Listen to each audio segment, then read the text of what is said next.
So I'm very happy to welcome to Fever Radio Dylan Bhandal, mental health specialist for the Panjabi Men's Peer Support Group based here in Leeds. Welcome to Fever Radio, Dylan. Thank you so much for having me. Thank you so much for taking the time to talk to us about the Panjabi Men's Peer Support Group. Now, I understand this is a newish group that's formed how long ago? So the training itself took place around a year ago. The group itself has been running around 2 months now. 2 months, okay, excellent. And where are you currently based? So we're based over at the Shine building in Hare Hills, just near St James's. All right, great. It's that beautiful building, actually, isn't it? Fantastic venue. Stands out on, is it Hare Hills Road? It is, yeah, it's fantastic. It's really kind of signature piece within Hare Hills. Fantastic building as well. The people are more than welcoming. So yeah, they're lovely, and there's lots of great community work that's happening out of the Shine building. So tell us, what was the need for something like the Panjabi Men's Peer Support Group? What was the thinking behind forming it? So it kind of started initially, following on kind of beginning of my career within mental health, I started my role 6 weeks before lockdown.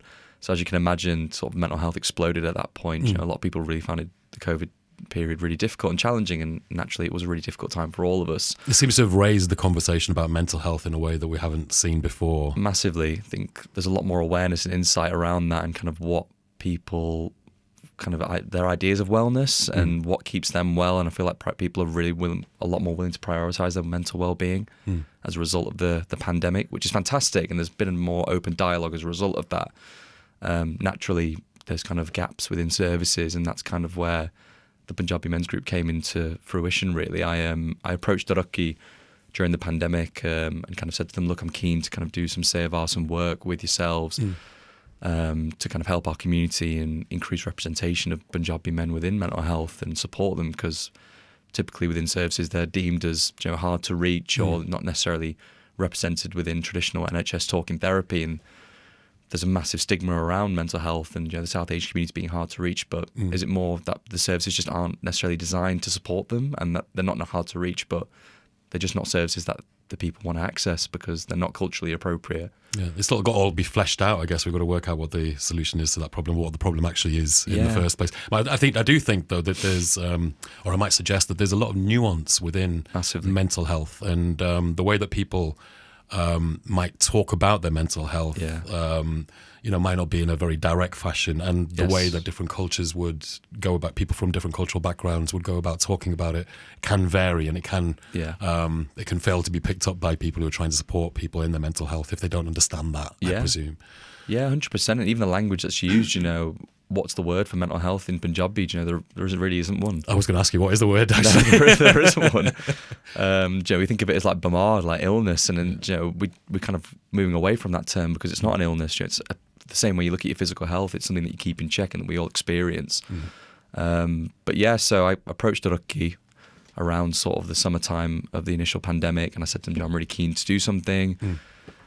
Back and forth talks around what could be done, and they mentioned the fact that they'd been running a Panjabi men's open group down in London for an extended period now, and they were keen to sort of establish something in the Midlands and the North, and they were looking for sort of a bit of an individual or an organisation as a bit of a focal point. Naturally, Daraki being based in the Midlands, they're not the most well versed with the North, and me being born and bred in Leeds, I said, well, I could probably give it a bit of a go in that sense. So I worked with them to find 12 gentlemen who were keen to be trained by Daraki to be peer support facilitators. Great. And I've worked with them since to create the spaces. I think we all very much acknowledge the need for culturally appropriate support and services within sort of our community, and the dialogue of mental health to be very much one of open discussion. Unfortunately, there were a number of bereavements as well within our community of young men who unfortunately passed away due to suicide. And I think that massively escalated the conversation around, what is it that we can do to support our community and our young people particularly who are already struggling. And traditionally, the Gurdwaras and our place of worship were massive hubs for a lot of us to go and, connect and talk about our well-being, connect spiritually. And for a lot of younger people, they may have moved away from that, and it's looking at what else they do to keep themselves well, because they clearly do something, but then also having something there available to them that can be really of benefit. Yeah, I mean, mental health is obviously a big issue. We need to talk more about mental health. That's an idea that's been embedded in us, I guess, over the last few years. And also we understand more and more that how how difficult it is for men generally to talk about their mental health. And we're kind of celebrating men.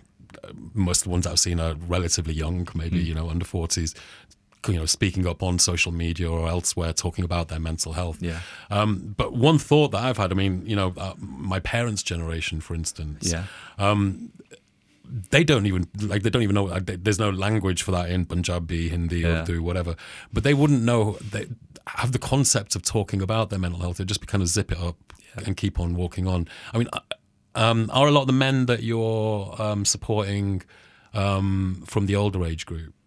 Yeah, so I'd say like the average age is probably around like 40s, 50s. We do get a lot of kind of more adult gentlemen, and then we do get some students and some younger people as well. But typically kind of the average age is around like 40s. The facilitators themselves, so I did the training and a few others did the training, and we're in our 20s, but we've got, I think the eldest member's 60. Right. So we've got a really nice kind of diverse cohort of trainees to kind of represent the fact that some Punjabi men look like me, others might not look like me. So we want to kind of hit that range in terms of diversity and representation. And is there a different challenge in talking to older Punjabi men versus younger Punjabi men about mental health?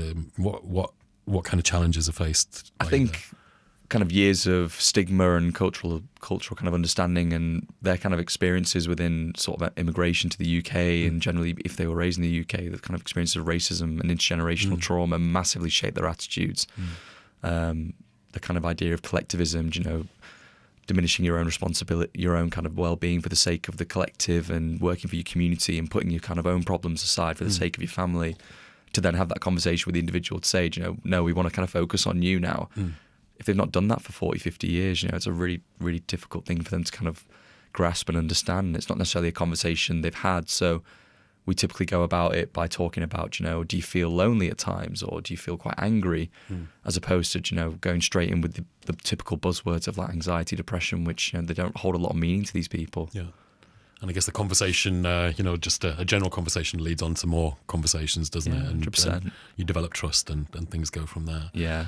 Okay, great. So you're meeting at the moment once a month? Yes, yeah. When is that? It is the last Tuesday of the month from 6 till 7:30 at the Shine Building. At the Shine Buildings. Yeah. And who's welcome? Everyone. Absolutely everyone, yeah. No matter your kind of identity, as long as you identify as a Punjabi male, within that, there doesn't have to be any kind of preference over religious beliefs or anything like that. We just ask that people come with an open attitude and mind to kind of come, be welcoming, be honest, and have an open discussion around a topic that changes every month. And what do you hope to see? Because you only had one or two of these events so far. Where do you hope to see the Panjabi Men support group in a year's time, 2 years' time? Good question. I think at the minute I'm very much of the attitude of I'd like to see it organically and serendipitously progress. Ooh. And I want to kind of see wherever it goes, and I'm very much going into it with an open mind. If people say to me that we'd like it to be more of a walking group, then that's fantastic. I'm quite happy to do that. We've often toyed with the idea of incorporating activities. Darts is massive. You mentioned that before the interview, didn't you? So yeah, I think that'd be great. I love darts. Yeah, it's we've all been inspired by Luke Littler and all that stuff. And it's a nice, easy thing that we can all do, and it's a really good way of breaking the ice. Is it still classified as a sport? Is it a sport? Yeah, are we still doing sports if we're playing darts? Yeah, it's very much open to debate. But that maybe we think more about like football or something in that sense. But yeah, I think in my mind, I'd like it to be kind of a consistent space, open to Punjabi men, with kind of regular attendees and regular sort of awareness around the group. No expectation that it has to be something or achieve anything. And, very much from my perspective and organisationally with the partners that I'm working with, there's no expectation around data or, collating information. And I've been approached by kind of NHS services saying, we'd love to come and talk about the NHS, and I've said, yes, that's great, maybe at some point, but I don't want it to be seen as a bit of a harvesting opportunity of information and data, because these people they're people and they're rich with kind of qualitative information and stories, and it's about acknowledging that and accounting for that without it feeling like a transactional process. Yeah, you're right. I mean, so how and how would I mean, say if somebody's a Punjabi man or whatever and wants to come down but doesn't necessarily want to start talking about the issues that they're having or whatever, but just wants to come and take a look, is that cool? Yeah, there's no expectation that anyone has to come and share. You're more than welcome just to come and observe and just have a bit of a chat. Obviously, we're more than welcome we're more than happy to speak to people beforehand. We've got our email on the group, so I'm happy to kind of organise conversation with people and talk about what to expect. Typically, one of us waits outside the door as well to kind of welcome people in, so I appreciate it's a little bit of a daunting prospect. Yeah. So we can chat to people and say, you know, we can walk in with you and make things as easy as they can be in that sense. Any char-shar? Coffee, definitely, shoffy? Yeah. There's always snacks. There's always tea and coffee, because feedback-wise from previous groups I've done, if there's not good snacks and good drinks, you know, people get quite upset, and rightly so. You know, I'd expect the same. If there's no samosas, given where you are on in Hare Hills, then you know you cannot be forgiven. Wonderful stuff. So if somebody's listening and they'd like to find out more or join you, they're a Panjabi man. How can they get in touch? So the Sikh Mental Health and Wellbeing website has a link to kind of us, what we do. Within that, we have an email. It's Panjabi Men's Peer Support at sikhmentalhealthandwellbeing.org. We have an Eventbrite page that you can sign up to with the dates for all the future kind of sessions.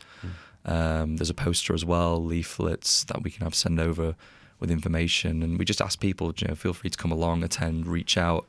And we're happy to kind of support people to attend the group. And we'd be more than happy to see some faces. Great. I mean, Sikh Mental Health and Wellbeing is a fantastic organisation doing remarkable work in a variety of different areas. Including diabetes, I might get in there as well. Yeah. So if you're interested, just take a look. And of course, you know, despite the name, you don't need to be Sikh, and absolutely the community of people will welcome you. Definitely. But I guess if you want to come to the men's support group, Punjabi is probably a requirement. More than anything else, it would help. Lovely, Dylan. Thank you so much for coming in to talk to us. It's great work that you're doing. You seem like a great guy as well. Thank you. And we hope to be able to come down and take a look at the good work that you're doing at Shine in a month or so. Yeah, really looking forward to it. Thank you so much. Been a pleasure. Thank you.